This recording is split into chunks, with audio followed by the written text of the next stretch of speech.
Look, I like that one. I like that. I wanna. Ah! Now I could wear that anywhere. That's. Ah! Ah! Well, thank you very much. It feels good to be back here at the Club Tokyo. Hi, how you doing? Where are you from? What do you do for a living? 9 o'clock? Shit! 9 o'clock! God damn it! Take a trip with us to Nilbog. Just promise not to drink the goo. Oh my God! If you get sucked into the Matrix, we will sing the phone for you. Do you believe in fate? But every movie has a plot hole, and every hole gets filled somehow with whiskey, wine, or blue milk. Just don't cut me off right now. We're the Plotaholics, a breakfast club of two. We're the Plotaholics, ripping plots apart for you. Yeah, well, that's just like your opinion, man.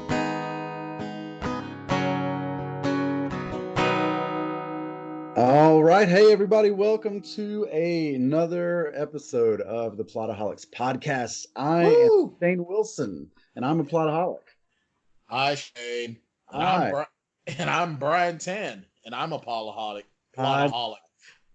That lets you know how messed up I am with my Plotaholic. I said Plotaholic. Plot eroticism. Yeah, plot eroticism is great. It's sort of like autoerotic asphyxiation, except you're strangling yourself with plot instead of a rope.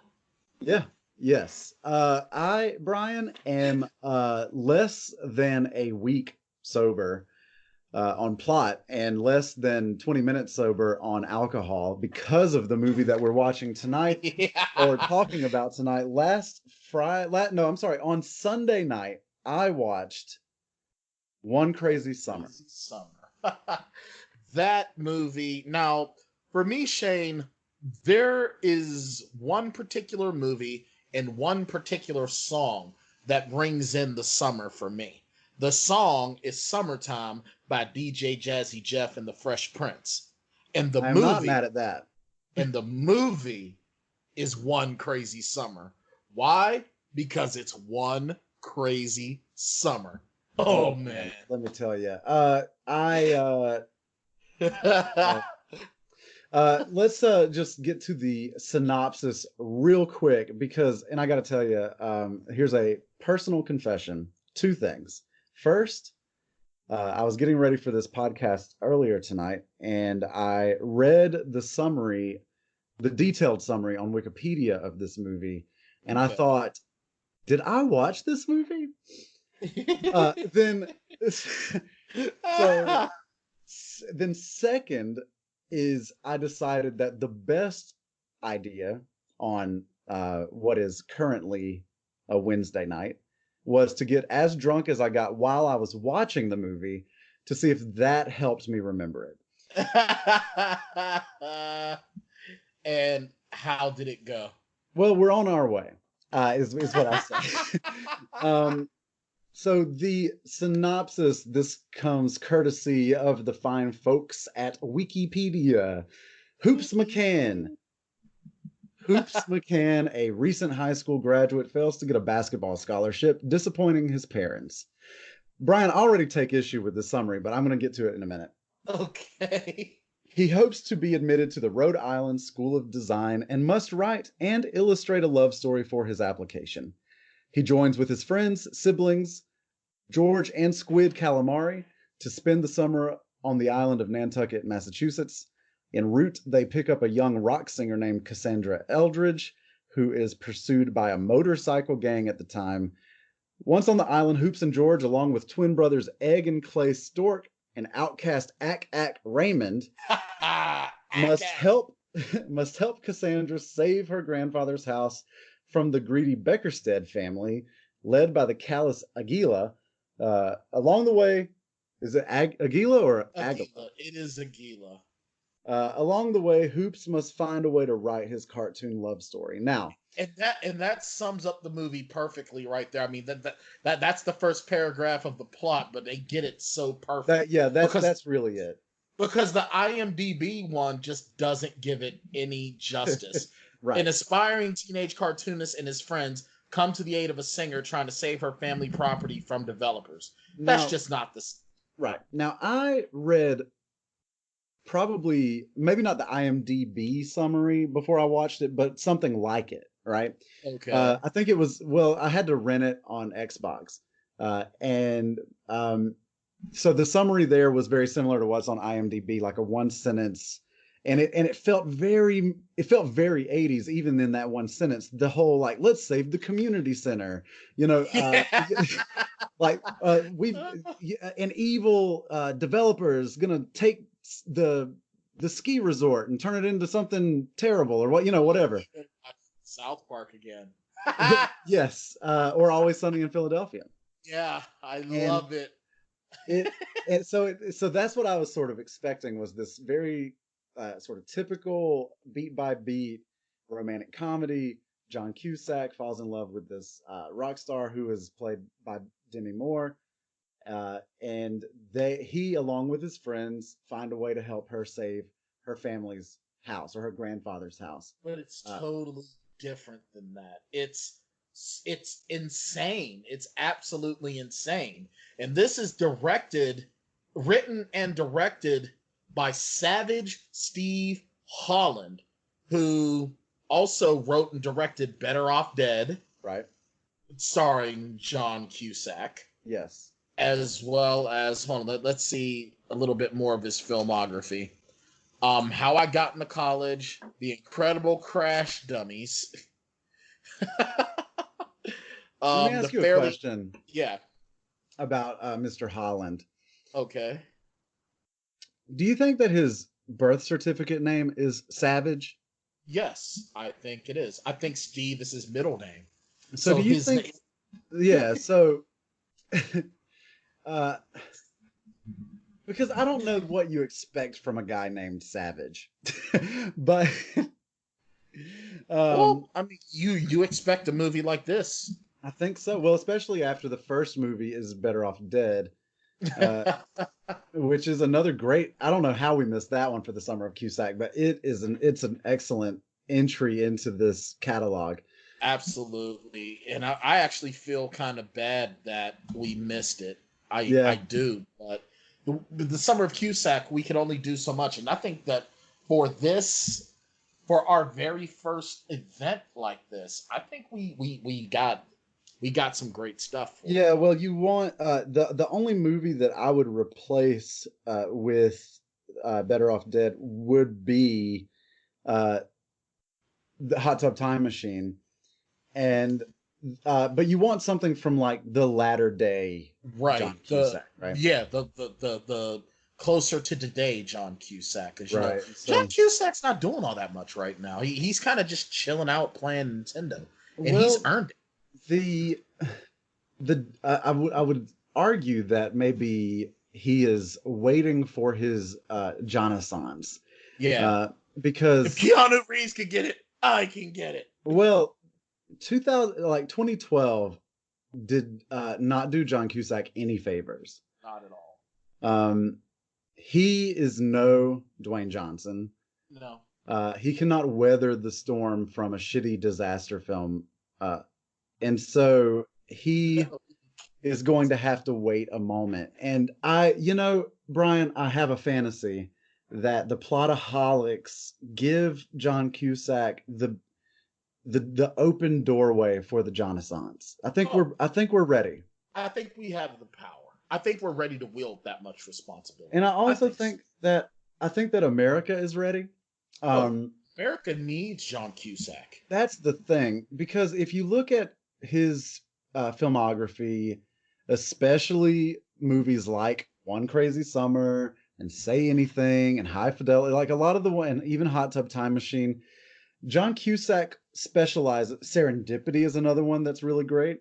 Yeah. John Cusack specializes in escapism, and Oh, and what do we need right now in this country and in this world? escapism in the worst way. Oh my God. If Yeah. music can't save us like it used to, we need John Cusack. John Cusack could be our hero. I We think need a hero. so. I think what I'm hearing is that one of us or both of us will be writing an open letter to John Cusack on Plotaholics.com at some point in the future. I think so. Maybe even before this episode airs. But save us, John Cusack. you're our only hope. Or one of them, anyway. You're the only one that I'm thinking of currently. Yeah. So, all right. Let's get into it. I've just finished my, not to spoil my shot rating too much, but my third shot. So I think I'm starting to get into the right mindset for One Crazy Summer. All right. Okay. So this story begins with some amazing artwork and some like amazing animation. And we have Hoops McCann narrating his story. And this is before we know, what anything's about.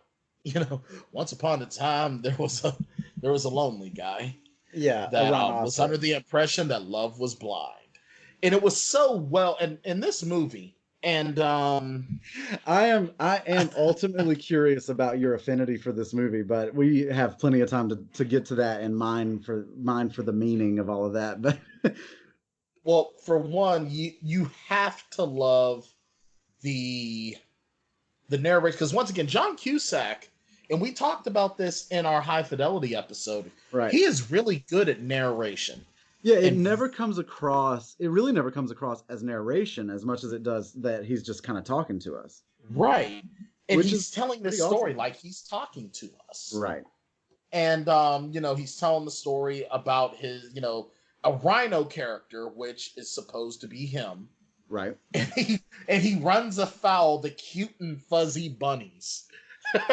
Yes. And these now, are I will also tonight, Brian, be interjecting whenever we discuss something that was on our official drinking game list. Yes. And did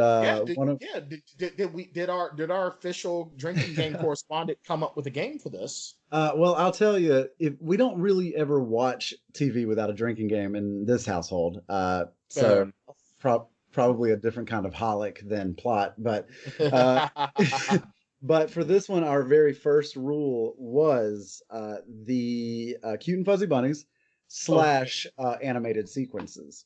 Fair enough. Which there are a few. There are a few, yeah. And honestly, if you've never seen One Crazy Summer, you need to. You do, but if you've never seen it and you're curious about what the animation might look like, just imagine your 8th grade social studies class and watching Schoolhouse Rock. Yeah, that is fair and accurate. It is very similar to Schoolhouse Rock in many, many ways. The animation, at least. And let me just describe for you guys, because it's a rhino, it's an anamorphic rhinoceros with no shirt, jean shorts, and Buster Brown kicks. Oh my God. And then of course he's talking about love being blind. So of course we have our cherub Cupid, who is wearing big, huge sunglasses with his stereotypical white and red cane. I want to talk about how, and this is kind of jumping ahead just a little bit. All right, let's go. But it's still very relevant to what we're talking about, and that is the fact that Hoops McCann cannot draw anything unless he draws the rhino first. Yeah. And you learn, you see that. Sorry. The fact, yeah, right. The fact, like later on, and we'll probably get to it. But he's asked to draw a gorilla and a girl, and he draws the rhinoceros, and I'm like, that's not a gorilla. And then all of a sudden, just magically, He has to erase the horn, change the feet, and then punch it in the head to make it turn into a gorilla. And that is the first pin in my theory that this film is magical realism. Oh, absolutely. So, and we'll come back to that thought as we go along. So as he's telling this story, the Cute and Fuzzy Bunnies make fun of the rhino, and they chant, and I quote, and Shane, this can be part of the drinking game. You know what? Yeah. When he asks the Cute and Fuzzy Bunnies to help him find love, and they basically the Cute and Fuzzy Bunnies just make fun of him. It's like being in grade school all over again with kids picking on you. And they actually came up with a song and choreography. Do you have a clip for this? He said, I wonder if you could help me find love. Love would have nothing to do with such a stupid-looking creature, said the first Cute and Fuzzy Bunny. with that nose, and those shoes, And that stomach. and those eyes, and those ears. Roses are red, violets are blue, but love would have nothing to do with you. They chanted and danced around him. Naturally, our hero is very saddened by this, so worth it. Roses are red, violets are blue, but love will have nothing to do with you. That is so mean, and it's hilarious. So then, of course, what would any anamorphic rhino do when Cute and Fuzzy Bunnies make fun of him, Shane? Well, I think that most rhinos would probably just stomp them. Well, no, I mean, well, yeah, that's part of it. But instead, Hoops has a much more inventive way. And I Yes. guess we could actually put that clip in too, because I love the way he does it. he sawed those Cute and Fuzzy bastards in half. Oh, it was This moment where the rhino pulls out a shotgun and just he just pulls out a machine gun and just starts murking everything that moves. yeah, it is violent. It's And very violent. and then honestly, man, this opening sequence goes on long enough for I was watching it with a group of 4, and this opening sequence went on long enough for somebody to ask, is this movie animated? Yeah, because you see this before you even get to the movie. Right. Like, this is sort of a prologue of sorts. It really is. So then we meet Hoops for the first time, and he rips up. He obviously for anyone who draws or writes, it's a typical scene. You take the paper that you're working on, you crumble it up, and then Hoops tries to do a Kareem Abdul-Jabbar style hook shot into his waste paper basket that has the little basketball hoop, and misses. And so you also see that there are a ton of other wadded up pieces of paper around the basket that he's never made that shot. Yes. So that sort of sets the stage that Yeah. when you find out his name is Hoops, he's not that good at what he therein does. lies sort of the fulcrum of his story arc, right? Is Yes. that his name is Hoops and he can't play basketball. right? That's kind of And like me. It's kind of like me being black and not being able to play basketball. it's kind of like that, except that's racism. And and what happened that's a stereotype. and what happened with Hoops is that his parents, I guess, that I'm led to believe that Hoops is his birth name, right? Yeah, I think it is. I think Hoops is his birth name. And His parents so- named him Hoops because Right. his dad was a basketball player. Yes, and they wanted it was sort of wishful thinking that like we'll give him this name and he will be good at basketball, but here he is in his senior year of high school and he sucks. He is no good at it. And then here comes his mom, and she goes, "Here's your cap." No, what? Oh yeah, hold on. Before we get there, Yeah. Brian, Yes. I want to say I'm going to probably ask a lot of questions that were answered in the movie Please do. because I, again, was very drunk. You're very Probably drunk already now. at this point. And you know what? The reason I was drunk on a Sunday night is because I had just gotten back from Europe, where Expedia decided to waste so much of my time. Hashtag fuck Expedia. Hashtag fuck Expedia.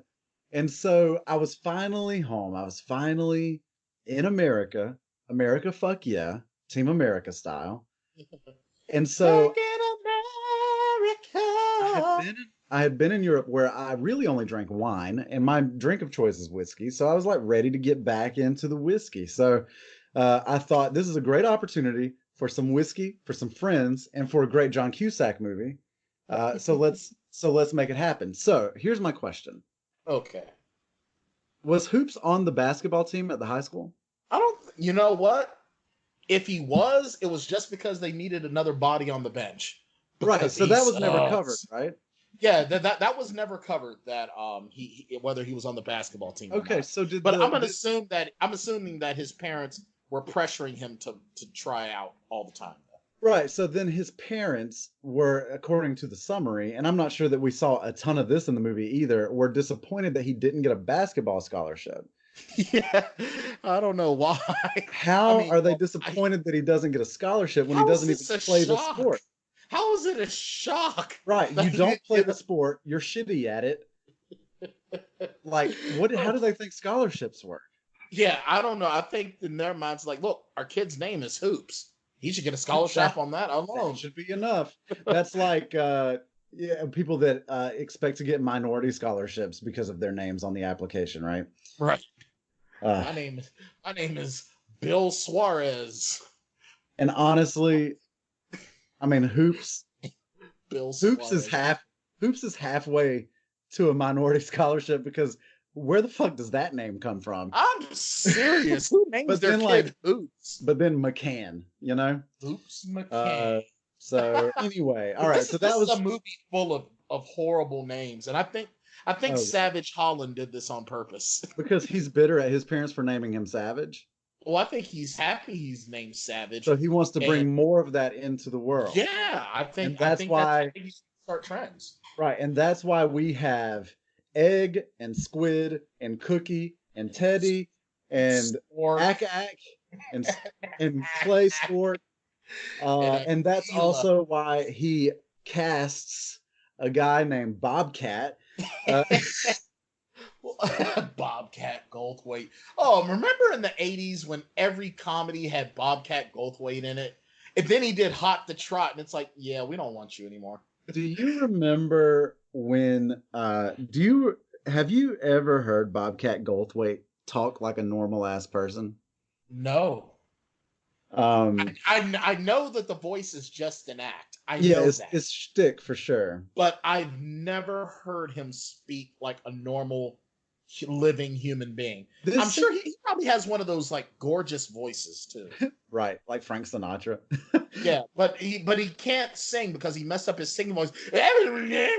Yeah. He messed This up- he feels messed up like his- honestly, and I could be way off base, but it feels like the whole very heavy I don't know, voice affect was a very 1980s stand-up comic shtick. Yeah, I think so. Well, you figure the first time I found out who Bobcat Goldthwait was Police Academy 2.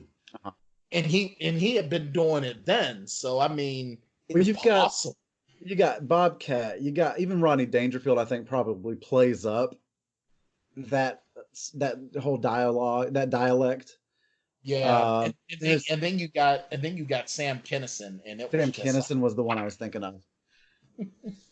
So yeah, but we'll get to Bobcat in a bit. Yeah, well, we'll get to him in a minute. So Hoops' mom brings him his cap and gown clean because it's rented. So his mother has washed and dried his cap and gown. And the one thing about this movie, and there's so many things that are going to get lost in translation, because this is a very slapstick and visual film. That's why I'm saying you have to purchase this movie or rent it. It's like $3 on Amazon to rent. It's like $10 to buy. And if you go to like, your local new and used like movie store, you'll probably get it for like $5 or something. Because it's never going to be in the Criterion collection. It's never going to be. This is not a perfect film at all, but it is summer fun. Okay. Yeah. So The cap and gown thing. It's his cap and gown are shrunk, and his cap is like a projectile weapon at this point. Yeah, but because so she says, I watched it for you, and then the next scene is graduation, and you see it on him, and it's tiny. Like she washed and dried a cap and gown, and it didn't. The wet mortarboard didn't fold or melt or fall apart. It just got smaller in the dryer. Yeah. And this is the first clue, coupled with the name of the high school, which is Generic High School. Yeah, Generic High School. These two things together is what gave me the first clue that I was in for a particular kind of ride that I did not know I was signing up for. And this is where we meet Hoops' best friend, George Calamari, played by Joel Murray, aka That Murray, Bill Murray's baby brother. I believe, let me double check here. I believe Joel Murray is the youngest of John Murray is the youngest of the boys. Hold on, let me see. Because I know, let me see. So John Murray was born in 1960. No, I was right. Joel Murray is the youngest of the Murray brothers. And I'm talking Brian Doyle Murray, Bill Murray, John Murray, and then Joel Murray. Joel Murray, you may know most recently, Shane, had a guest spot on Shameless, the Showtime television show Shameless. So he is still working. Yeah, he played the father of one of Lip's girlfriends. And he actually played, you want to talk about a connection, the woman that played his wife, the Joan Cusack. Oh, hey. Yes, there you go. Joan Cusack was on there as well. So you meet George Calamari, who is the typical dumb but kind-hearted best friend. He's trying to give Hoops some encouragement. You know, he was like, "Come to Nantucket with me. We'll have fun." Because, you know, Hoops is down about his he's really, really down about his not really having any prospects, trying to get into school, but he can't, do the assignment.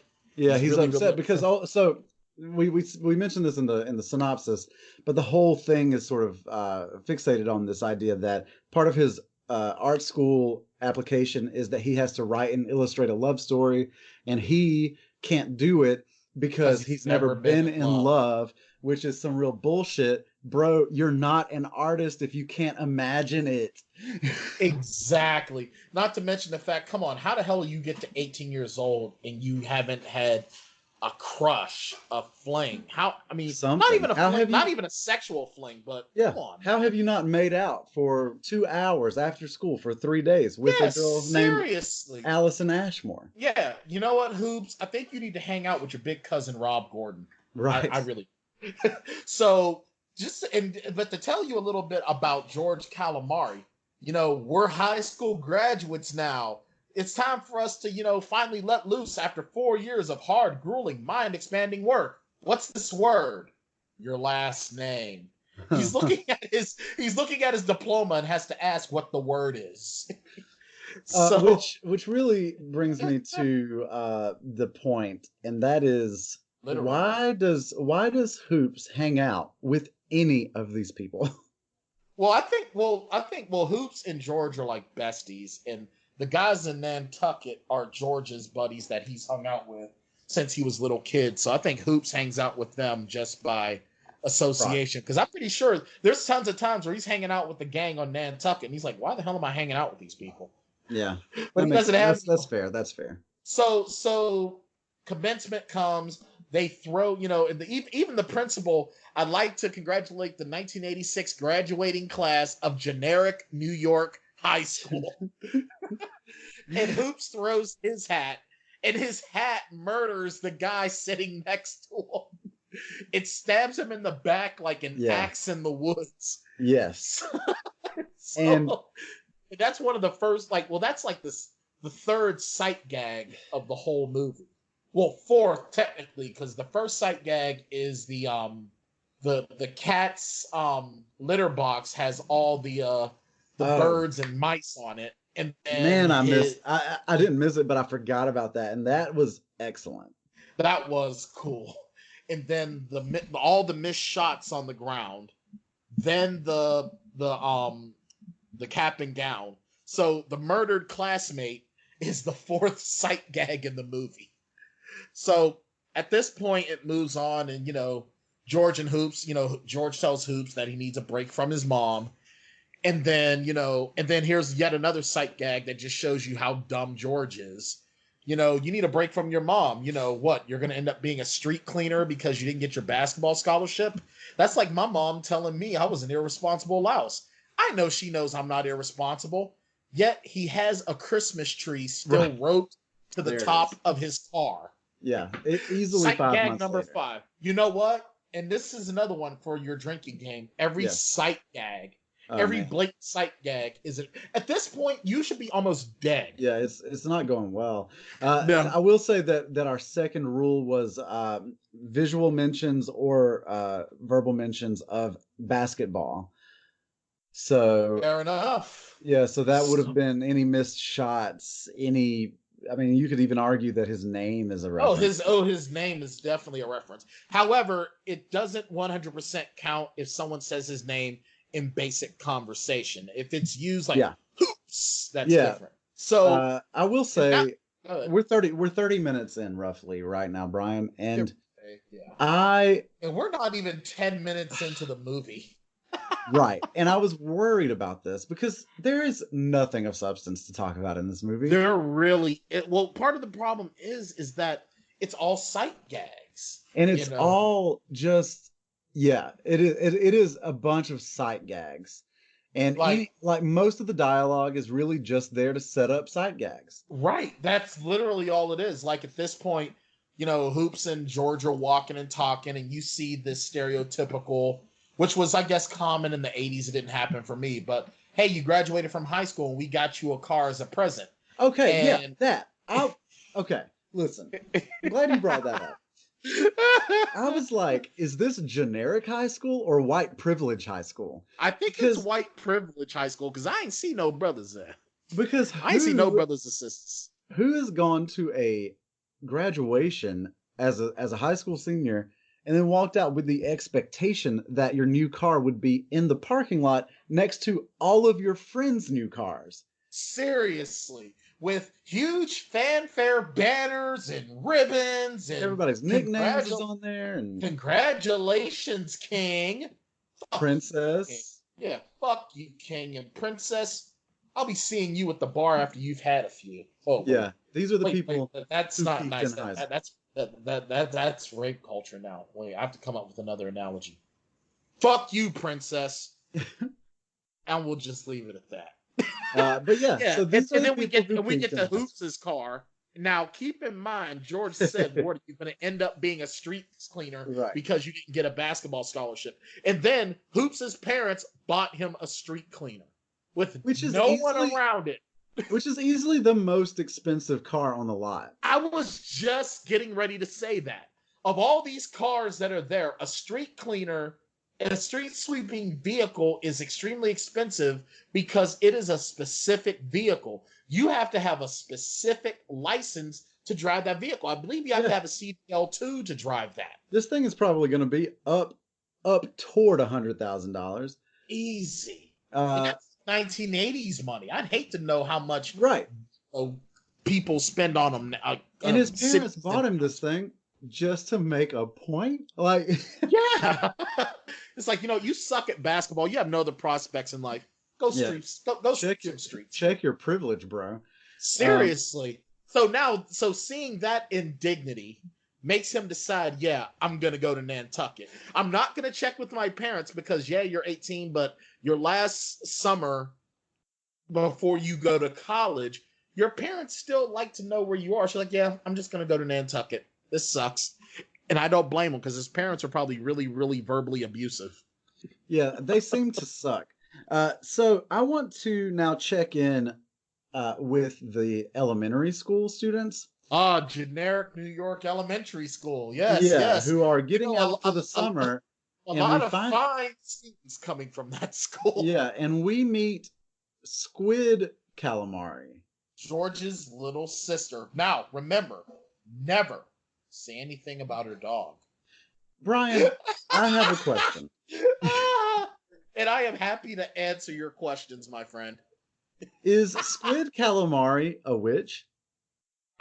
Yes. I mean, okay, Squid Calamari is strike 2 in the magical realism category, right? Yes. Because these little Yes. like punk kids are making fun of her dog, who has a cone around his head the whole movie, and Yes. or I guess I should say her head, and all kinds of bandages and everything. Right. Everywhere. And so it is just the ugliest dog in planet Earth history. These two punk kids talk so much shit about this dog, and they're making weird faces, and Squid just touches them on the back, and their faces freeze the way that they were making ugly faces. Well, to be fair, the crossing guard did say that if you make faces and someone slaps you on the back, you will stay that way forever. That's fair, but that's a wives' tale. This little chick, dude, is a witch. She is a witch. She. Here's the other thing. She is the reason why if something happens in film, a wizard or a witch did it. Matter of fact, I think, when in doubt, blame it on a wizard. Yeah, or a witch at this point. I'm pretty sure. See, even though she's in grade school, I think she's already gone through 7 years of Hogwarts School of Witchcraft and Wizard. Because, like, and to her credit, question mark, she doesn't really use magic anymore after this, but she still like messes a bunch of people up. She murders 2 people. She murders 3 people. Technically, yes. She kills 3 people and hideously deforms 2 others. This kid is a monster. Here's what I learned. Generic New York is very forgiving about murder. It is. Because not only does she kill 3 people, but Hoops McCann kills 1 person at graduation, and everybody's just cool with it. Yeah, it's like, well, you know, it's generic New York. What do you expect? These Generic things New happen. York We're 25 miles away from Amityville. Right, yeah, these people don't give a shit about murder. They don't, man. You know what? All their cats have a special litter box with mounted heads on them. Celebrating all of their cats' murders. Oh my god, I haven't had a drink tonight, but I'm laughing like I'm drunk as hell. This is why I love this movie, because nothing makes sense. Right. This movie was a Seinfeld episode before there was Seinfeld, but with more slapstick. So as we go and on, magic. And magic. It's almost like Troll, not Troll 2, but Troll meets Seinfeld, which also had Julia Louis-Dreyfus in both, but also slapstick. So it's like The Naked Gun meets Troll meets Seinfeld. Road Trip.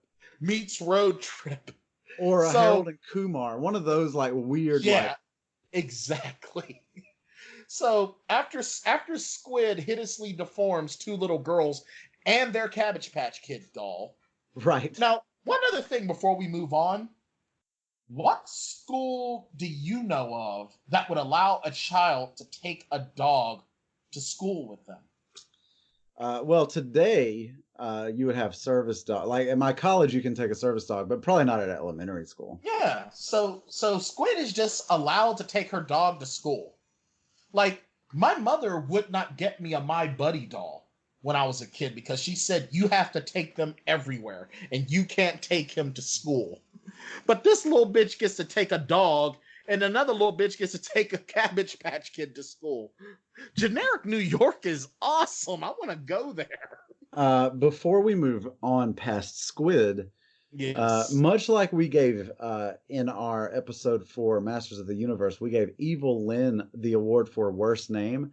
I want to give Squid Calamari the award for most redundant name. Is the worst. Yes. It is beyond redundant. It's like, why is that even a thing? Like as a family, your last name is Calamari, and you decided to name your kid what you are, like what your last name means. I mean, seriously, I don't think her parents love her. No, Like, she was an accident. These are horrible parents. These are like Hoops, Squid, Egg, Stork, Ack, Aguila.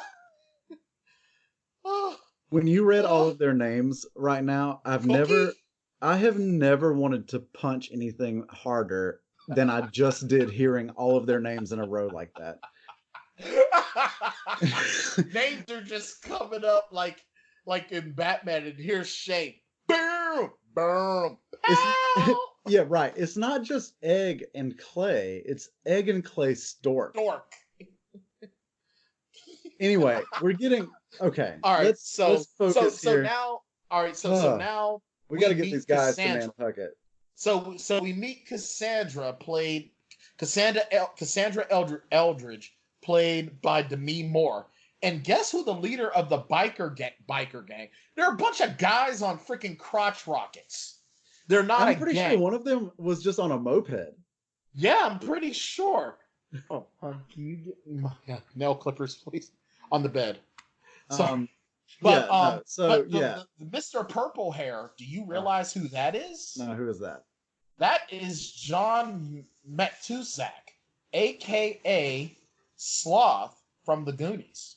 Oh, okay. Well, that makes sense, I guess. Yeah. Hey, you guys. Yeah. I'm surprised he didn't.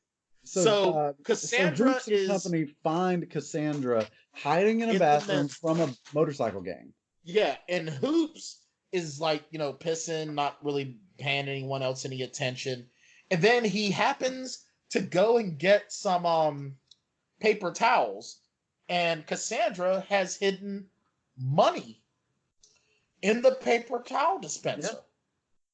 And so Hoops takes the money, throws it, says, "Hey, motorcycle gang, is this what you're looking for?" Runs away, throws it up in the air.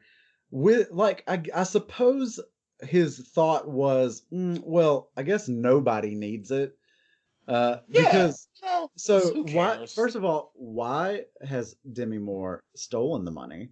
Second, why? I mean, I know why the motorcycle gang is trying to get it if she stole it, but he just rolls out into the parking lot and does a, hey, people of generic New York, Merry Christmas. Yeah, and then dives into the car while George is still filling. George didn't even remove the nozzle from the car. No. He just drives off. It didn't just pull the hose. It pulled the entire tank. Thing. And then somehow, as they're driving, Cassandra's in the car with them. You want to talk about meta. Here's my next teleported her. Did Squid teleport her, or is she also magic? I think she's also magic, because her and Squid had a definite connection. Yes. So here is strike number 3 for magical realism.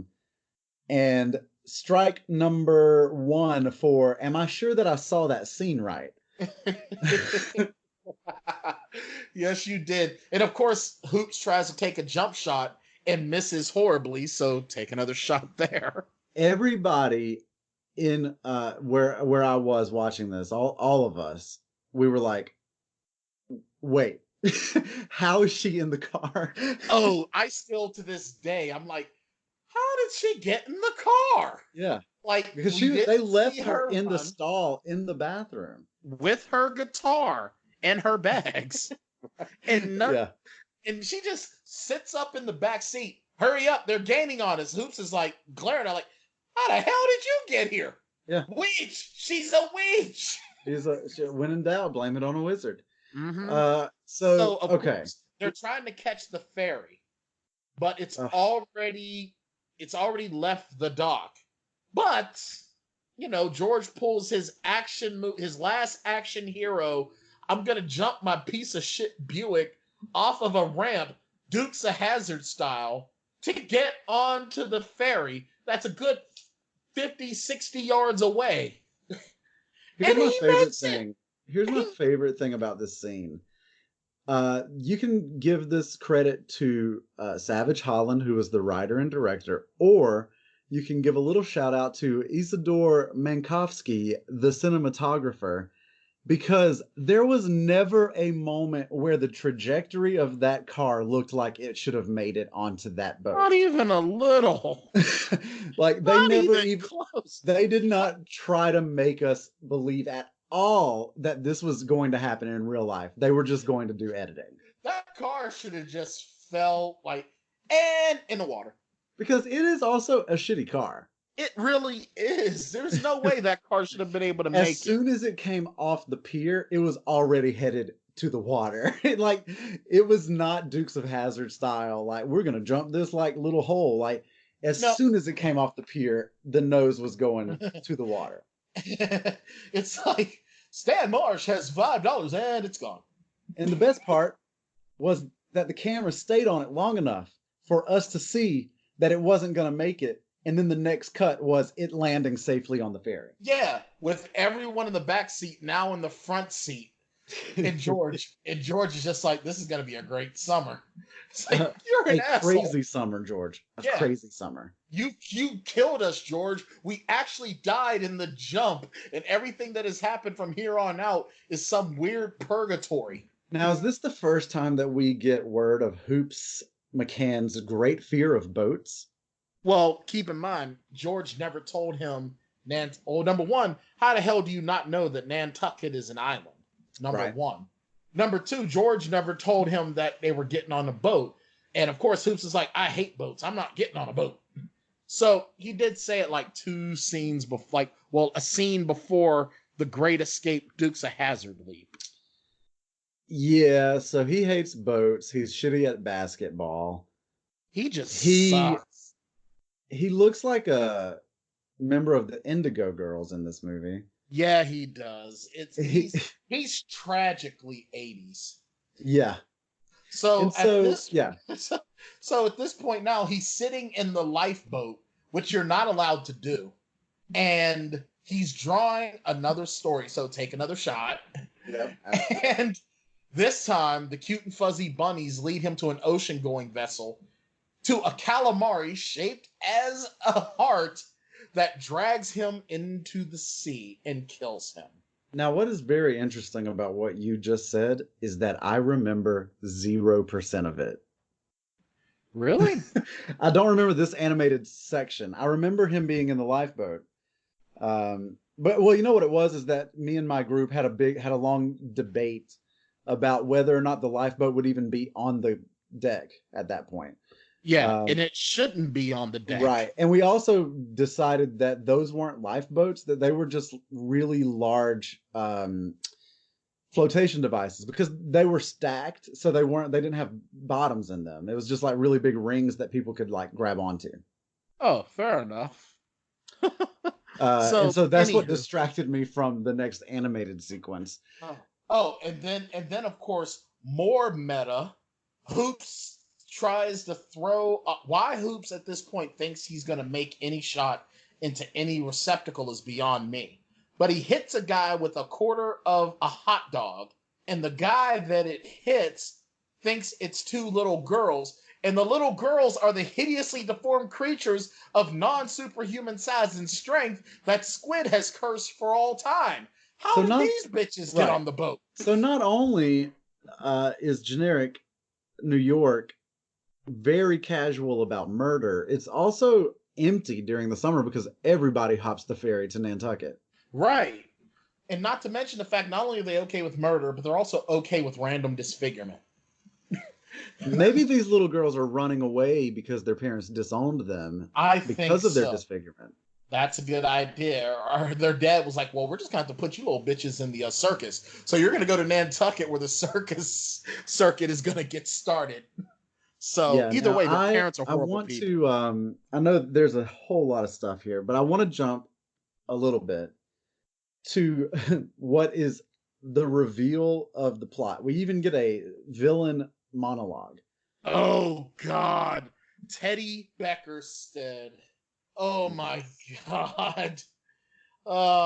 And I want anyone else that you want to just kill?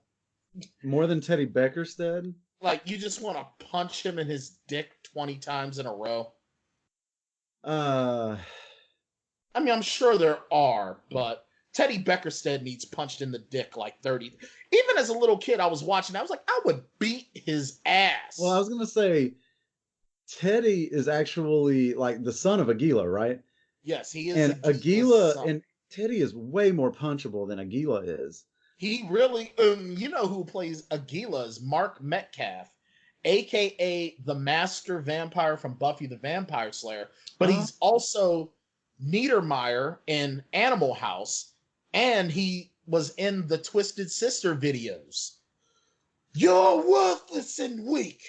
What are you gonna do with your life? That is a lot of really interesting information that you just dropped on me. and I once again do not need. I am a walking movie database. This is what I like about you because I'm kind of like people might listen and at first listen they might say Shane's is the straight guy and then Brian is the crazy one. But Yeah. really I think it's kind of the opposite because you're the walking like your encyclopedic knowledge of what these people, these actors have done is far beyond what I have going on. I'm just kind of along for the drinks. Well, see, you're more mellow than I am. I'm way more animated than you. Where you're just you're chill.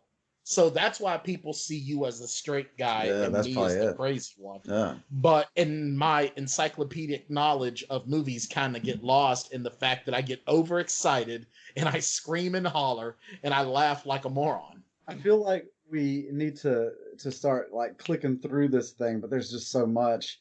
And that's the roughest part is that with it having so many sight gags and stuff.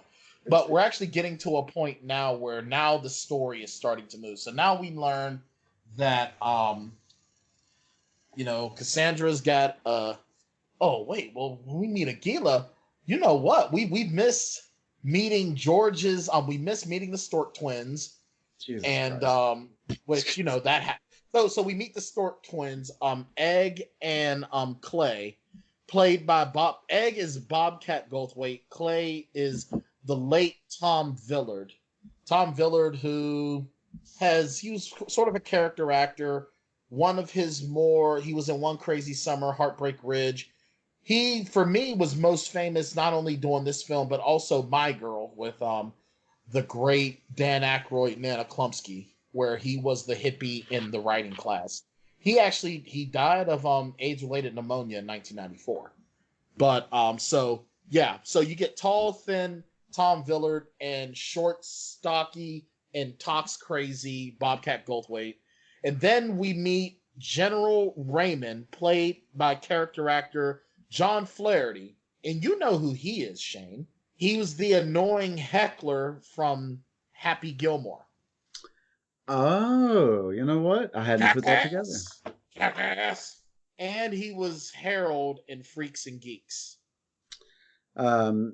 Yeah, so I remember whenever I was watching this, whenever we got to Nantucket, I remember commenting, oh my God, we just got introduced to so many new people.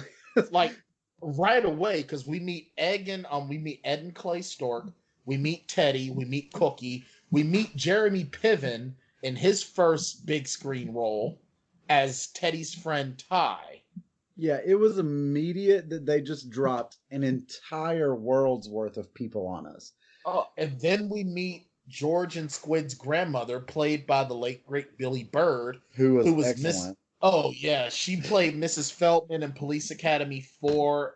In Police Academy 4, she was what the hell is her name? Her name is escaping me. Molly Ringwald's grandmother in 16 Candles, and a whole slew of other films. So we meet her, who clearly favors Squid over George. Well, Squid's just not old enough to pay for dinner yet. Yeah, because George's grandmother charges them rent, Right. and bills them for all their food. Yep. And we meet George's crazy Uncle Frank, who spends the entire movie and has spent the last God knows how many summers listening to the same radio station, trying to win the $1 million cash prize. Yeah, I gotta tell you, and if you have not seen this movie and you are going to watch it, you have to expect that you are going to meet somewhere around 15 new characters in about 15 minutes. Yeah, pretty much. And not to mention that this movie is gonna, you know what? Don't try to use logic. Just sit back and enjoy the stupidity. Right. So we've got all these characters, and Yeah. And then we meet Aguila. Then we meet the Beckersteads, Teddy, Right. Aguila, and Old Man Beckerstead, played by William Hickey, who was also Uncle Lewis in National Lampoon's Christmas Vacation. And I among will say a li- this: whenever and we played the monologue a few minutes ago, but whenever he's delivering that monologue and he's showing the model town, you know, like the development, He stops. Hi, Daddy. right, I out loud while we were watching this, I've never seen it before. I out loud said, "If nobody stomps through that town dressed like Godzilla, I will be upset." And it happens. I lost my mind when that happened, especially when I saw it like developing. Like, so You Bobcat, knew it was coming. Bobcat, right? Yes, yeah. Well, let me set the scene. Now, well, this is also after we've met Ack Raymond, and we find out that Ack's dad is a crazy military guy who runs a Boy Scout troop, but Right. sends his son to collect artillery shells while the military is bombing the beach. Yeah, because tell he me gets this. $5 a piece for them as paperweights. There was a sign that clearly marked where the active firing was going on, and Hoops and George were behind the sign. Yes. And then ran into the active drill just because this other guy, Ack, Is there. is there and is like, "Get down." And I'm like, why didn't they just run the other way? Like, Yeah. Over the top, boys! No one lives forever! this is Yet another sight gag. Yet another sight. So, anywho, and this is when we find out that Cassandra's grandfather died and blah, blah, blah, and that brings the whole story together. yes. And then now we come to, I'm sorry, what were you saying? My brain has already turned to mush on this movie. Right. Okay. So we're just gonna keep pushing forward because am I right in saying that? Is Cassandra trying to save the house just by playing gigs in a bar? Yeah, Cassandra's trying to say she's playing gigs, she's selling furniture, she's trying to do what she can to get money, and Hoops, Teddy's girlfriend Cookie takes a liking to Hoops because she's that way, and the guys talk Hoops into going out with Cookie to get her on his side to help out Cassandra. And of course, Cookie shows that she is not a good person because Hoops clearly tells Cookie to stop because Cassandra's hitchhiking. Cookie purposely hits a pothole to spray her with water because she's a bitch. And sight gag number infinity at this point. Cookie asks Hoops if he's nervous. He's wearing a safari hat with sunglasses and he's behind bushes in her truck. So, and they're watching a Friday the 13th ripoff, which mirrors their situation because the guy's a deranged boyfriend who thinks everyone is touching his girlfriend, i.e. Teddy. And at this point, the plan was Egg, who's working part-time security for a movie being filmed on Nantucket Island called Foam, which is a killer dolphin. Oh my god, we've rape. totally not even talked about Foam. Fuck. No, we did not. And it's a sequel. It is a sequel to a movie about a killer dolphin with rabies. This is the derpiest fucking dolphin I've ever seen. It and I'm a fan of truly- the Miami Dolphins, which means I watch derpy dolphins 16 weeks of the year. Oh, I'm sorry. Yeah. But yes, so Egg and Clay are working part-time as security guards on the set of the movie. and Egg is in the prop closet, and he puts on a Godzilla outfit because he's supposed to go to the Beckerstead party, and if Teddy leaves, he's supposed to warn Hoops. Look, He gets stuck. the setup for this scene where Bobcat Goldthwait tramples through this party of investors and kills the town in a Godzilla suit. The setup for this felt like I thought we were watching the end of the movie. And then I hit pause and realized that we were not even halfway through it yet. No, not even close. So he goes to the party in the Godzilla suit because he can't get out of the Godzilla suit. And Old Man Beckerstead throws his cigar that just happens to go into the mouth. Yes. And as it's burning the suit, Bobcat is screaming because his face is burning. And he comes charging out of the bushes, smoke everywhere, stomping every model. And as he's stomping, they're playing the Godzilla music in the background. It's in slow motion. It is filmed. This scene is filmed perfectly. It truly is. It is like the best cinematography in the movie. Yeah, it's awesome. And the most hilarious part, they have the token Asian banker standing there with Aguila, and he's laughing and he actually played that actor plays Eddie in Big Trouble in Little China, by the way. This stuff is wild that you know this stuff. This movie is a who's who in other movies. So he's stomping through and destroying everything, and it's actually shot like the old Godzilla movies. And the stereotypical Asian guy looks at Aguila Becker and said, "Very nice party." Yeah, he loved it. He loved the presentation, and which is very good for him, which is very good for Aguila. So the back end of this movie seems to slow down a little bit. Yeah, it starts to get more into some sort of reality, except until the very, very okay. So I feel like this movie has 3 endings. It really does. Well, the thing is, 3 climaxes, I should say. Yeah, climax number 1 is Hoops has led Cassandra, played by Demi Moore, to think he can play basketball. She puts $100 of money she can't afford to lose on Hoops beating Teddy in a basketball competition, which Hoops loses royally. Right. And also I feel like we should note that the hoop is a boy with a wedgie hung on a pole with his arms out. They stick Ack up as the hoop, and the ball was the light from the light drop in.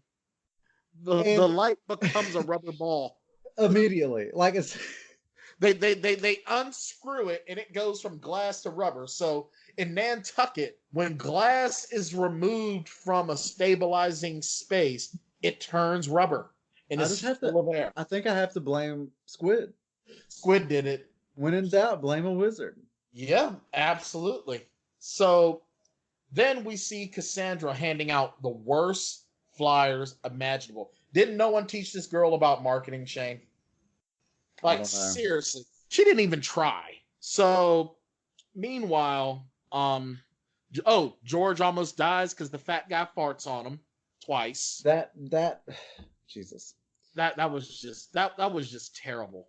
And it's fat shame, and it's body shaming. Yeah, and not only that, but it happens twice. Yeah. It's like George is I'm not even, you know what? Get the movie and you'll see what me mean. It's freaking ridiculous. Yeah, and it's a very, very subplot, so we're not going to spend a ton of time on it. So, anywho, Hoops gets this idea to help Cassandra, and he uses his knowledge of animation and drawing and everything to actually make Cassandra real flyers because she sucks at life. And they enter. Now, if I can understand trying to help someone out, but if I paid money for a movie ticket and you're going to show your little shitty clip while I'm trying to watch my movie, I'm doing more. I'm not throwing my snacks at you because snacks at the movie theater are expensive as hell. I'm Yeah. just getting out my car and I'm stomping your ass. Right. Because you're Also, a dick. also, if your movie was interrupted by this advertisement for a live show, wouldn't the last thing you would do be to go to that show? I would say fuck your show, fuck Cassandra, and fuck you two. And then I'd beat their asses. Because why? Why are you interrupting my movie? You pricks. Honestly, what you should do is you should just put them in your car, drive them over to generic New York, and murder them. Yeah, because no one's going to care. Because no one gives a shit about murder in generic New York. No, they don't. So anyway, it ends up becoming a huge success. Thank you. It ends up becoming a huge success. Everyone on the island of Nantucket chooses to go to the shitty little inn and listen to Demi Moore sing with her stereotypical black backup singers playing their music. Who are all the Agila maids? Beckerstead? Who are the maids for Agila Beckerstead? Also, have you ever seen Birdemic? Birdemic? Yeah. No. Okay. Well, we'll have to do that. That's a really, really bad movie. But anyway, I was gonna just use that as a point of reference. But this is a scene. There are a few scenes in this movie. One Crazy Summer's runtime is 89 minutes. We spent longer than that just to get to this point. There are a few moments in this movie that feel like they were bloated to try to get this movie to an hour and a half. The movie feels like it could have easily been 70 minutes. Yeah. Like George is getting farted on. George is getting farted on. The regatta scene went on too long, which we're getting to. Oh my God. Squid killing two people. This scene where Demi Moore sings for 5 minutes. We didn't need all of that. Like, we get it. You're a singer. Sing a little bit and let's move the story along. Yeah, so she gets the money that she needs, but the bank is still taking the house because hey, money talks and bullshit runs the marathon. Right. And then here's my first thought, or here's my first strike in the column of, is this movie a critique of capitalism? No, Savage Steve wasn't trying to do all that. This movie is just ridiculous. It's too ridiculous to have hidden gems. Right. And like hidden commentary, I mean, as I chew down cucumbers to try to get my sanity back. So, and then Agila kicks Bosco, Squid's dog, which was a dick move. But it's okay because Squid is a witch. Right. And so, if you don't remember, Squid is the young sister of George. Yeah. Because when I hear the name Squid, I do not think young girl. No, I think of a demonic creature that lives in the deep that is going to kill me. Yeah, or at best, someone who is very touchy who is in prison. Yeah, that's frightening. So, anywho, Squid is the wizard. Yeah, Squid is a wizard. So then they decide that to try to save Cassandra's house, they're going to enter into the Nantucket Regatta, the annual rowing, sailing, motorboat race. Right, now, I don't have to tell you, Brian, but our protagonist, Hoops McCann, is afraid of boats. He's a little afraid of water. He has a slight phobia of water. So, of course, our group would never make him the captain of this boat. Oh, but they do. Oh, God damn it, Brian. Because plot. So, because, our protagonist has to overcome a fear. So, they get the idea to enter in the regatta because Teddy, I guess it's a deal that Agila has with his father, that if Teddy wins the regatta, then he's going to keep taking care of them. Yeah. He's going to let them live on his dime. And if Teddy loses, then they're going to lose everything. Their father's going to take everything back and make them regular people. So they decide, enter the race, win the race, and then do a trade. Give Teddy the trophy. They get the house back. Yeah, because a cheap piece of wood and fake faux metal can equal a house on Nantucket Island. Do you realize how expensive real estate is in Nantucket these days? that house is easily worth $250,000 or more. But yeah, this cheap ass trophy equals a house. Get the fuck out of here. Wow, and I love this movie, and I'm getting pissed off about it. Because that is not realistic at all. There's nothing about the end of this thing that's realistic. So let me set it up, and then we'll do our running commentary of the end. So now we get it. We get our typical 80s montage. And yeah, let's dress up this shitty boat that we just found. Yeah, so they set up this whole thing, and they put the boat together with their cool, their 80s score of everything's gonna be all right because we're the good guys. And of course, they try to break the champagne bottle on the hull, and they break the hull. So Hoops finds out that he's the captain. Ooh, I'm not getting on the boat. Oh, I gotta get on land. So now, Ack, Egg, Clay, and George go to check out the engine for the boat. Oh, Brian, every time you engine. say their names, I get physically angry. Yeah? So I shouldn't say Ack, Egg, Stork, and George again? Or look, every time you just say them in a row like that, I'm trying to figure out. I don't know. I think every time I hear you say that, I feel like, am I having a stroke? But so when I say Egg, Ack, Clay, and George, I'm like, those aren't real words. Like, what does he really say? Oh, so now you're turning into Stewie, and I'm Bill Cosby. It's not even using real words. Right. Yeah. So they anyway. decide. So Teddy shows up and he punches Clay. Egg finally flips his shit and takes a chainsaw to Teddy's Ferrari. So now the next day, because Hoop finally got some punani on a boat, he nailed Demi Moore, so now he's not afraid of water anymore. And they're doing their little they're dancing in the street little fucking choreography on the boat, because why not? Meanwhile, none of them can fucking dance. I mean, watching Bobcat Goldthwait try to dance, it's like an abomination. It's like watching me dance. It's horrible. It's horrible. So, and then Ack almost has a freaking stroke because they cut Odie's tongue off of the boat. Either way. So. Oh, Brian, I wanted to ask you this. Okay. Odie's tongue is at least the second time in this movie where a human person ate a stuffed animal.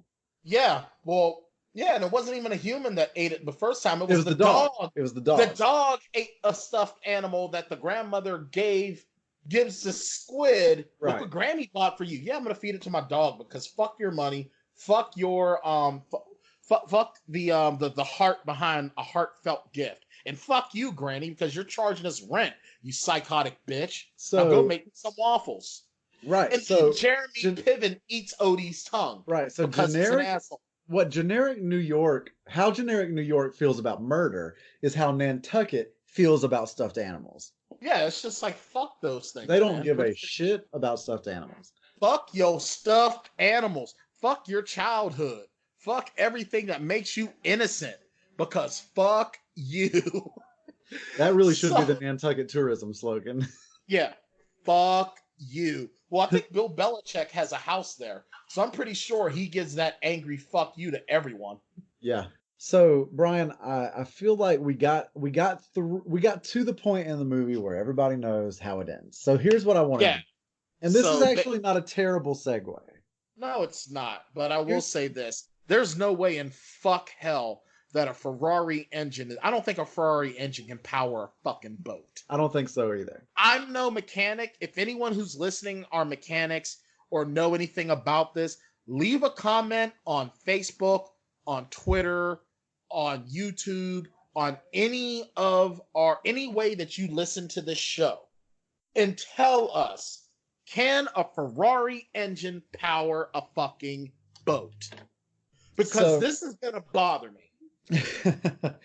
Well, the problem is that the Ferrari the Ferrari engine could power the boat, but it wasn't attached to a propeller No, it just went. or a rudder or whatever. It was just in the boat.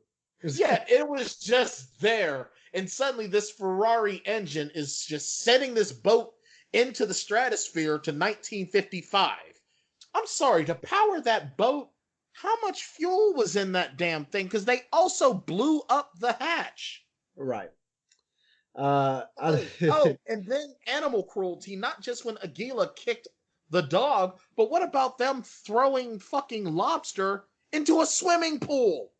Oh, well, let's talk. I don't want to talk about it, but just the fact that Aguila hates lobsters so much. Oh my God. He gets a boner from listening to a lobster scream as it's being boiled alive. Yeah. Yes. Do lobsters actually scream when you do that? I think that if you drop them in boiling water, they do make a noise, actually.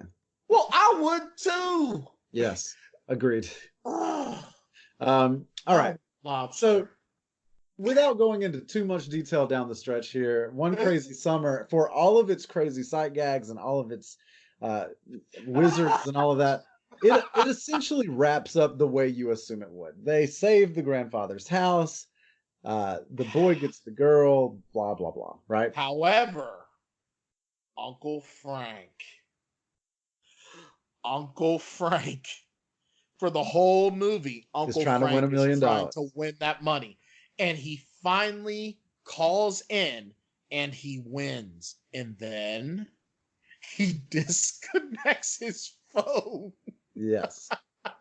And then Uncle Frank, who has finally lost his shit, somehow has a rocket launcher and fires. Somehow he has the coordinates of the radio station programmed in because Squid is a wizard. There's a lot of wizards in this movie. It blows up the radio station. So in Nantucket, they also don't care about terroristic attacks. Well, we don't actually know what the fallout of this one is. Well, yeah, we do. The Stork brothers run a quarter of a mile to the fire with a pocket full of marshmallows. That's a to fair roast point. Marshmallows. But we don't know how the local law enforcement will take it. Yeah, they don't care. There's no cops there anyway. Right. The cops didn't Nantucket care about is the anarchy. bazooka. Motherfucker had a bazooka, and Nantucket PD didn't even show up. That's a fair point. Okay. Not to mention the fact that little kids are chasing people on a moped to wrap them up in bandages, and there's no police to police this. There are no cops on the island of Nantucket. Squid kills 2 people with her grandmother's car, and there are no cops asking questions. There are no police on the island of Nantucket. She also kills a man with that dolphin, with that animatronic dolphin. Yes, with the mutated dolphin with rabies. She kills a man, and Brian, no one says anything. This brings us to the end of One Crazy Summer, and before we get to our ratings, I want to introduce. And Aguila killed a man too. Aguila tried to kill someone. I want to introduce everybody to a brand new segment, and that is, what about this movie would have to change if it were made today? Oh God, where do I begin? There's a little casual racism. Yeah, a little bit. Why are all of Aguila's maids black? Right. Why are they always wearing maid outfits? Also, the banker is clearly Asian just for the Godzilla bit. Yeah. Oh, hold on. I think I got an answer this is from my future brother-in-law, Joe. So Sharon asked him, can a Ferrari engine power a boat? I know it's a weird question. Brian and his friend have a movie review podcast, and they're doing One Crazy Summer. This is what Joe had to say.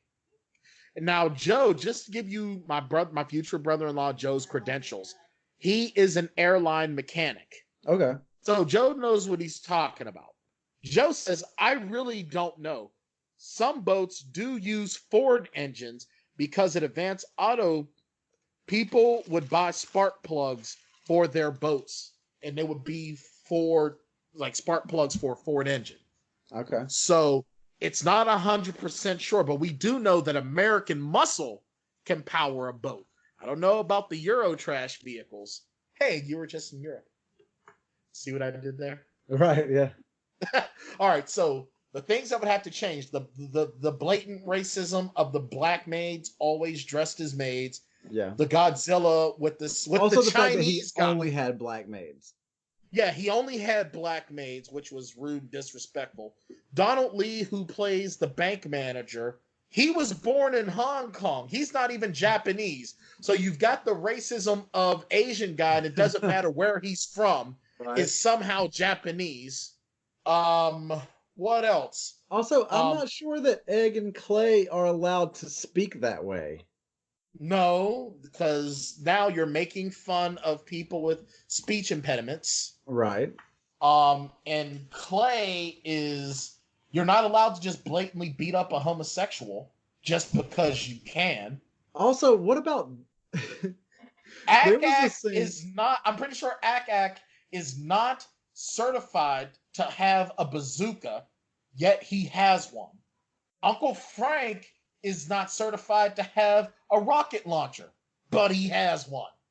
There is this scene that I don't think would make it today, and that is when Egg tells Ak the following story. Ak, let me tell you a little story. A story about a little fat kid who everybody made fun of and nobody liked, and he had a twin brother, and everybody said he never looked like his twin brother, but he wanted to. And Ak says, Egg, were you that little boy? And Egg says, no, but I used to beat the shit out of him. Why are you so fat? Why are you so ugly? Ah! And I beat the shit out of him. Isn't that a great So Egg story? tells the story about how he beat the shit out of his twin brother because he was fat. Only because he was fat. Yeah. It's like, seriously? Why? Why? And I'm pretty sure a father is not allowed to send his son to a beach that's being bombed by the military. Right. I'm pretty sure there are going to be MPs in the perimeter to keep that from happening. Yeah, why was there no gate or like... Seriously. Oh, and grandma driving with gas station attendants stuck in the car because Squid murdered them for making fun of her dog? Yeah. Now, there's a difference in like what parts of this movie wouldn't be made today and what parts of this movie are unrealistic because... Okay, fine. So yeah, all right, so that could happen in a silly slap. No, you can't put that in a movie today because then kids are going to be trying to roll up windows on people with ties all over the U.S. Point. I mean, listen to... I was, when I was in Europe, I watched a lot of Beavis and Butthead. Because it was on German MTV and it was in English. Fire! And I was thinking about all of the hoopla over that show when it first came out and how parents were worried that kids were going to do that stuff. And yeah, you're right. Anything that Squid did would probably... Everything Squid did could not fly today. I mean, unless she it could was be in a rated R movie. Yeah, she could be Brandon Byers' girlfriend. She could be Brightburn's girlfriend. Uh-huh. Let me see. What else wouldn't fly today? No, that would be okay. Some of that stuff would probably be okay. I mean, it's just the arbitrary, hey, I have high artillery weaponry, Squid's murder spree, and Egg telling the story that he beat the shit out of his twin brother because he's fat. This movie made $13.4 million at the box office. Oh man. That's total, but I feel like Dark Phoenix should feel bad that it almost beat its opening weekend. In 1986 money. Like Dark Phoenix. Poor Dark Phoenix. Oh man. this movie is so much fun to talk about and to digest. And it's fun to watch, even if you're like arguing with your friends about it. And the lack of realism just makes it so fun. It is fun. For me, when I watch this movie, it is summertime. Because who hasn't gone places to like visit friends or family, and then you've got a weird assortment of friends that aren't really like the friends that you have at home. And you've had weird. That is a really good point. That is really what summer's about. Is a different sort of, especially when you're a kid, high school or college, whatever. I'm lucky that I teach college and I get to sort of still experience that kind of thing. Because you're right. Like whenever you're out of school, you get around different people and you get around different experiences. Mm-hmm. And sometimes Expedia bends you over the table. Oh, absolutely. And they don't even use a real condom. They use a sandpaper condom. That's right. Yes, they do for 3 weeks. Mm-hmm. But it is about that time, Brian, for us to talk about ratings. So if you are a new listener, then I'm sorry that this is the first one you listen to. But if you're a new listener and you don't know... You should have started with a couple of other episodes. If you're a new listener and you don't know about our rating system, we'll have Smiley the bartender tell you about it right now. I love Smiley.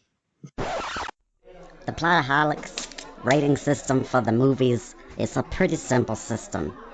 Basically, they rate movies based on how many shots it takes to get through them. So if you got a good movie and you get through it all the way sober, then it takes 0 shots to get through the movie. And then if you got a really bad movie, then it could take up to 5 shots to get through the whole thing. I think you can try to figure out the middle part yourself. So, what can I get you? Okay, so, Brian, now, Shane, well, see, Shane, this is your first time experiencing One Crazy Summer, so I'm going to task you. What is your rating? So, Brian, the longer we do this show, the more I stress over ratings. Do you find that? Yeah, because I get really, really nervous about appointing 0s and 5s. I would love to stay sort of in the middle. I want to reserve 0s and 5s for major league masterpieces or major league pieces of shit. The other thing is this, and that is the longer we go, the more we give all of the ratings to specific movies. And so I think once I get through a movie like One Crazy Summer and I have a rating in my mind, I think, here are the other movies that we've given that rating to. Is it on the same level? Right. And so, you know, does it need to, do I need to move it because of these other movies that have gotten the rating? And so I feel like we need to go ahead and say that each rating is based on the movie itself. Like if I give this movie an X rating, that doesn't mean that it's as good or bad as another movie.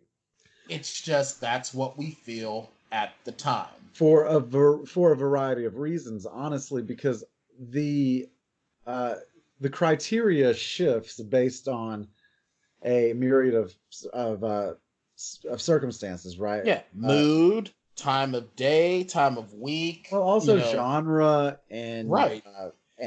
Year it was put out and budget, all of this stuff. So right? A 1980s comedy, even if it does share a rating with, say, a 2005 action, doesn't mean that they're in the same ballpark. Right, because we get to judge and this is a more extreme example. So let's say One Crazy Summer, it doesn't, but let's just say that for some reason it got the same rating as Endgame, right? Not even close, but okay. Endgame, we get to judge more critically because the special effects have come so far, and it is what it is. Well, does this mean then that maybe we should evolve our rating so we go by story, by... No, I don't think so. I think it's fine. I just feel like we did need to have this conversation about it. Yeah, that's good. All right. Yeah, that's a good point. Why make it difficult? The reason why we have the rating system in the first place is to keep it simple. Yes. So, I will, before I give my rating, I will say that I enjoyed myself. I'm glad. It was fun. I had a good time. I laughed a lot. We had a good time while we watched it. And once you sort of get tapped into what this movie is doing, it is kind of fun.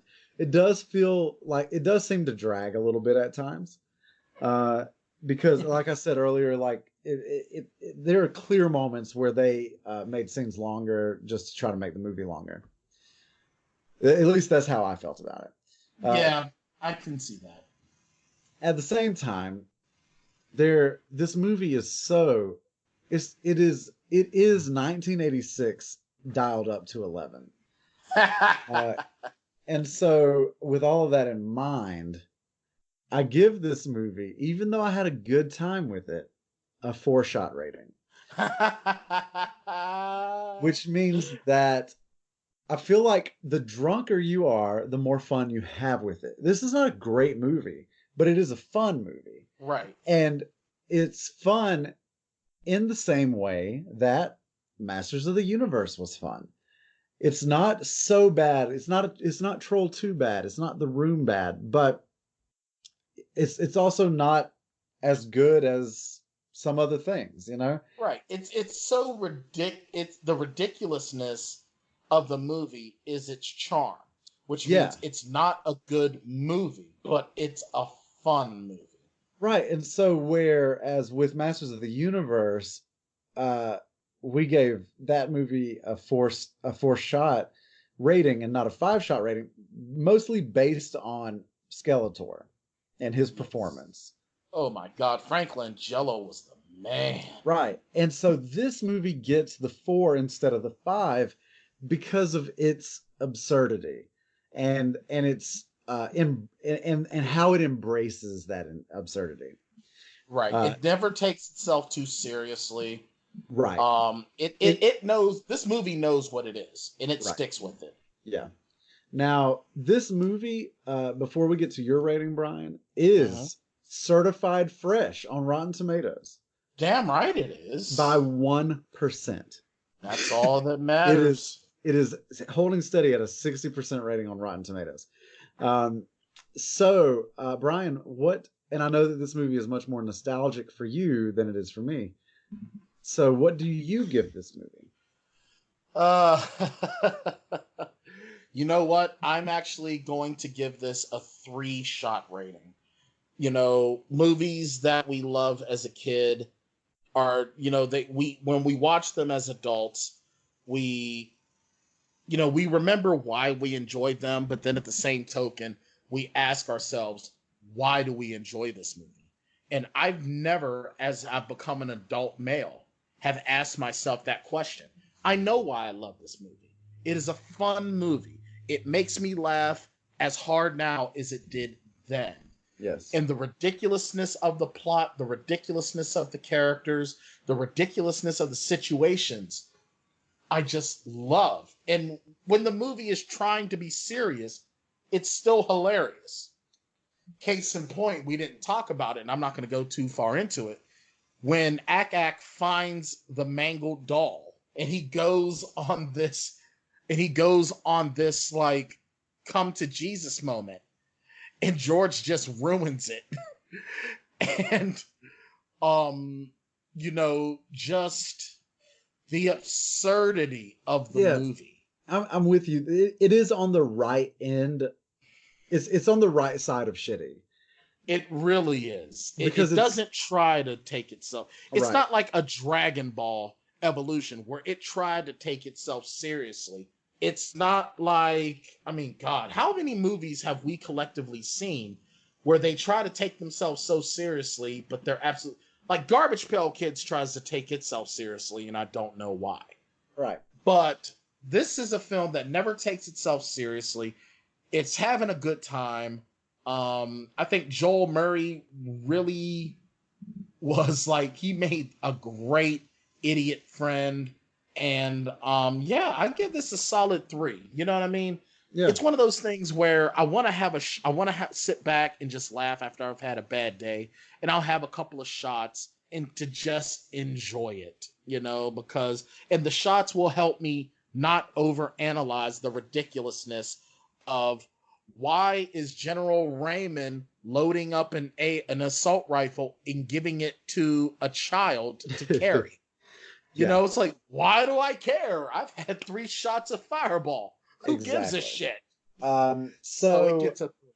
Yeah, so anybody that's keeping score at home, Brian gave this the same rating that he gave to Dark Phoenix. Yes, I did. Because, and Dark Phoenix, he seemed to enjoy less than he enjoys this movie. I truly did enjoy Dark Phoenix less. The only reason why Dark Phoenix got a 3 was for Sophie Turner, Michael Fassbender, and James McAvoy. Yeah, and so there you see sort of the case in point of the rating system. Sometimes performances can help overcome a really bad rating, and sometimes it's nostalgia and not taking itself too seriously.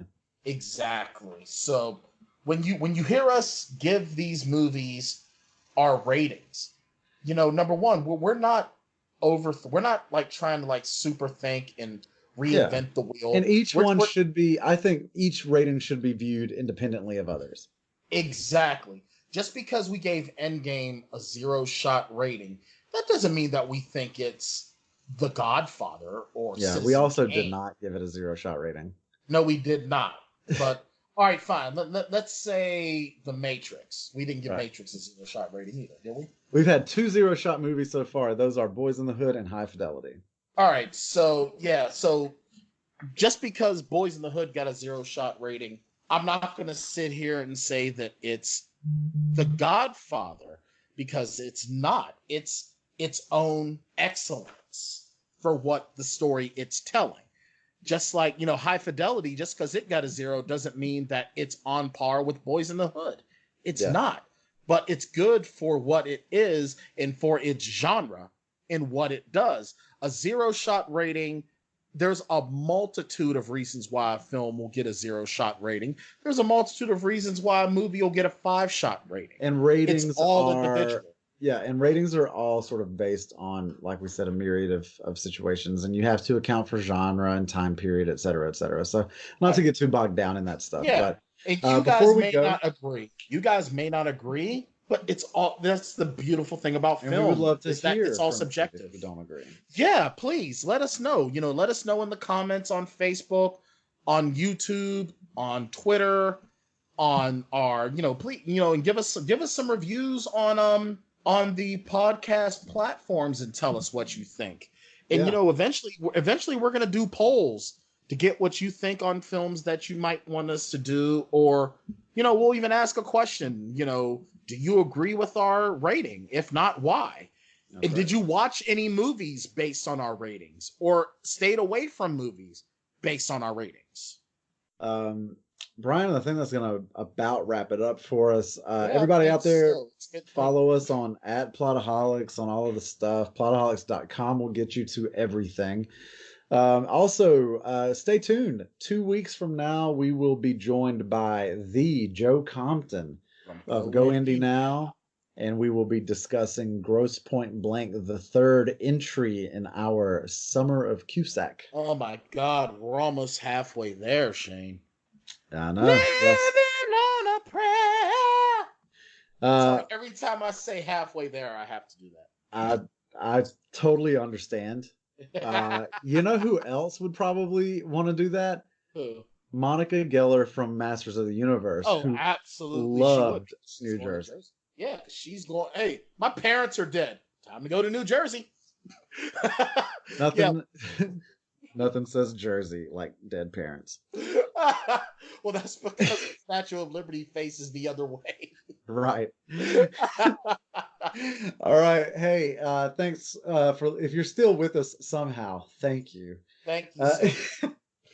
And we will see you guys again real soon. For the Plotaholics, I'm Shane Wilson. And I'm Brian Tan.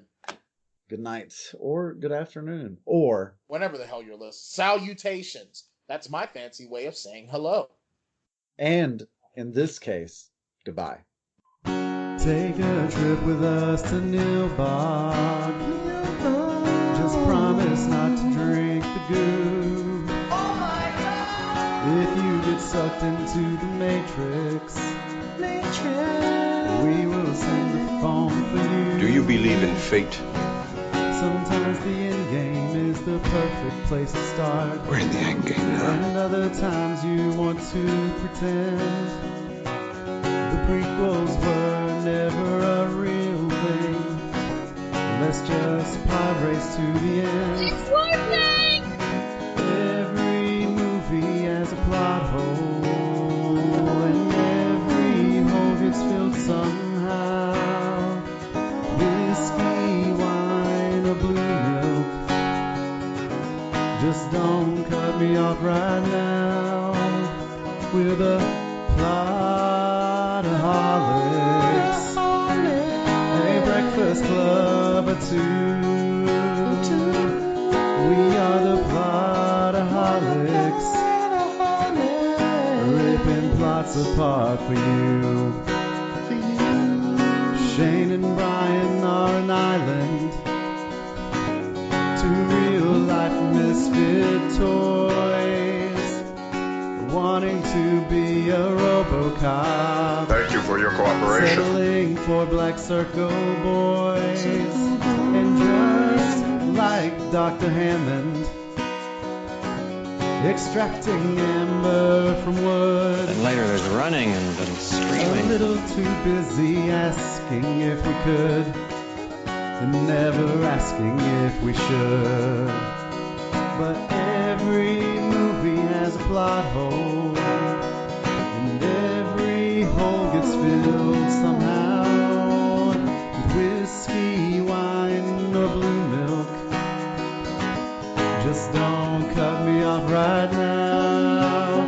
We're the Plotaholics, a breakfast club of two. We're the Plotaholics, ripping plots apart for you.